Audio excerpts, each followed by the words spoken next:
students, welcome to this section. In this section, we shall be looking at special angles as it relates to trigonometry. Now, what are special angles? Special angles are angles that are having specific values for their trigonometric functions.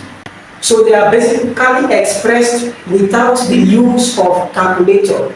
Examples of special angles are, we have 90 degrees, we have 60 degrees, we have 30 degrees, we have 45 degrees. Basically, these are some special angles. They have special trigonometric function values for them. Now, how do we get started? Why are we learning this topic? Many times in exams, you are given problems and you are requested to solve without the use of calculators or tables. How do you go about it? It means that the knowledge of these special angles is very important. So how do we get started? So let's begin with the angle 45 degrees. Angle 45 degrees. How do we derive the special angle that relates to 45 degrees? We make some assumptions. So we begin using a right angle triangle. The right angle triangle, like I said in the previous video, consists of a 90 degrees.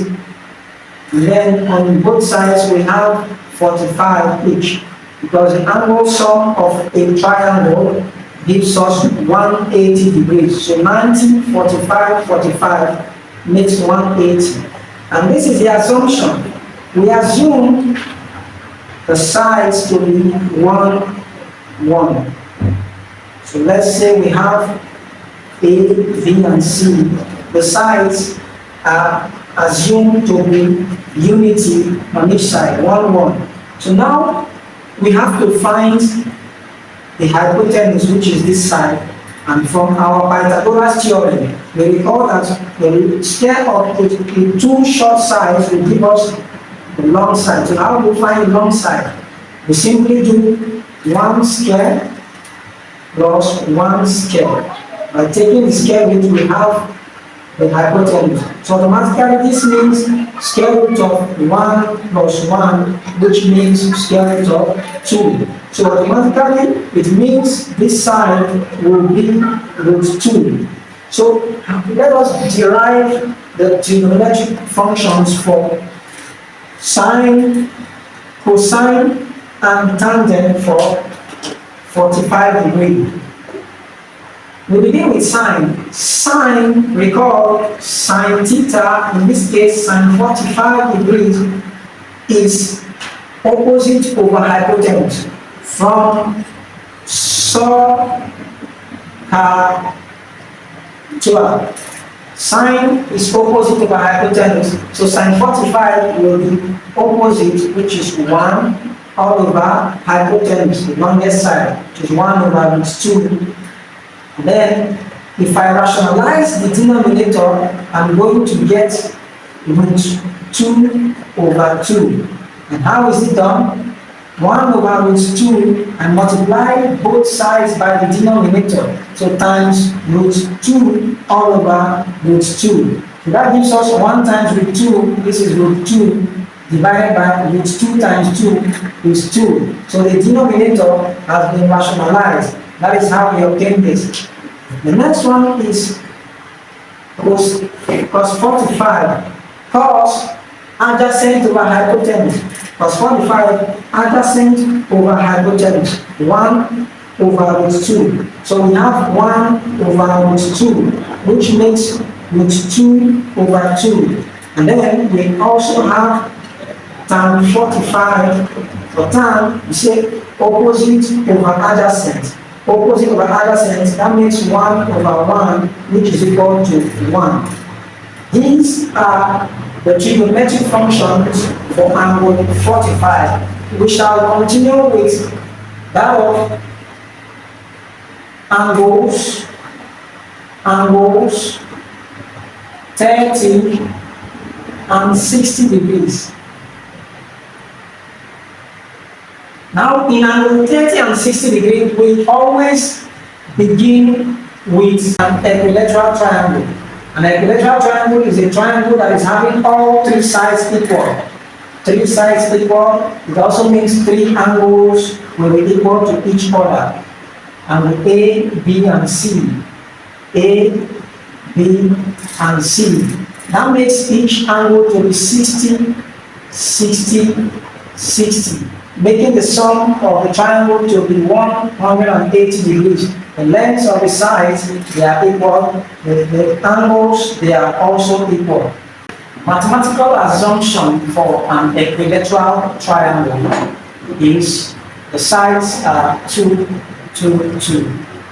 Then remember, we said the angles are equal. Now if I bisect this angle by running a straight line down, it divides this angle into 2. We have 30 degrees by 30 degrees.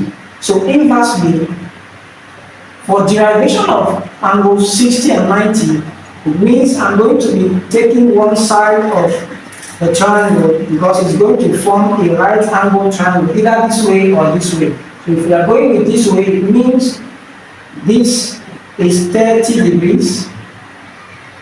This becomes a right angle, that is, here is 90, and then this angle becomes 60 degrees. This side 2, the length here is 2, so it means each of these represents 1, 1, which makes this to be 1. So in an equilateral triangle, after bisection we have this. This is the hypotenuse. This is one of the short sides, so we have to find this side. Applying Pythagoras theorem, the square of the hypotenuse to find this side will be square root of 2 square minus 1 square, which is square root of 4 minus 1, and that gives us root 3. So automatically, this side becomes root 3. So we have root 3 here, 1 and 2. So with this, we could begin our trigonometric functions for 30 and 60.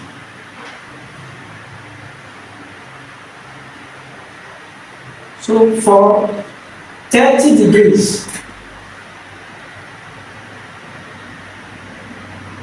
sine 30 will be sine 30 opposite over hypotenuse, 1 over 2. Cos 30 degrees, cos 30 degrees, cos is adjacent over hypotenuse. Cos 30, we have root 3 over 2. Root 3 over 2, and then for tan 30 degrees, tan is opposite over adjacent, opposite over adjacent. Tan 30 will be opposite over adjacent, which makes 1 over root 3. Rationalizing the denominator, we have root 3 over 3. So we have been able to establish for sine 30, cos 30, and tan 30. So we do the same thing for the sine, cos, and tan of angle 60. For 60 degrees, we have sine 60 to be sine is opposite over hypotenuse. This is 60 opposite over hypotenuse. So that makes root 3 over 2. For 60 degrees, adjacent over hypotenuse. Adjacent over hypotenuse. That makes 1 over 2. Then we have for tan 60 degrees, for tan 60, we have opposite over adjacent.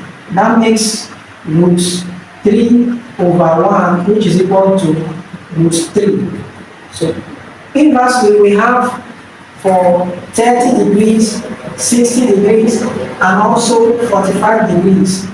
Also, sine 90 degrees is equal to 1, cos 90 degrees is equal to 0, and then we have tan 90 degrees is undefined, meaning there is no value for it. These are the trig functions. In solving problems many times, it is vital to get acquainted with these functions as they help without the use of four-figure table or calculator. And it all begins with knowing the diagram and then the assumption, knowing the diagrams and the mathematical assumptions involved. I'm sure this video is clear to us. Thank you once again for being a part of this video, for watching. See you for more videos. Bye for now.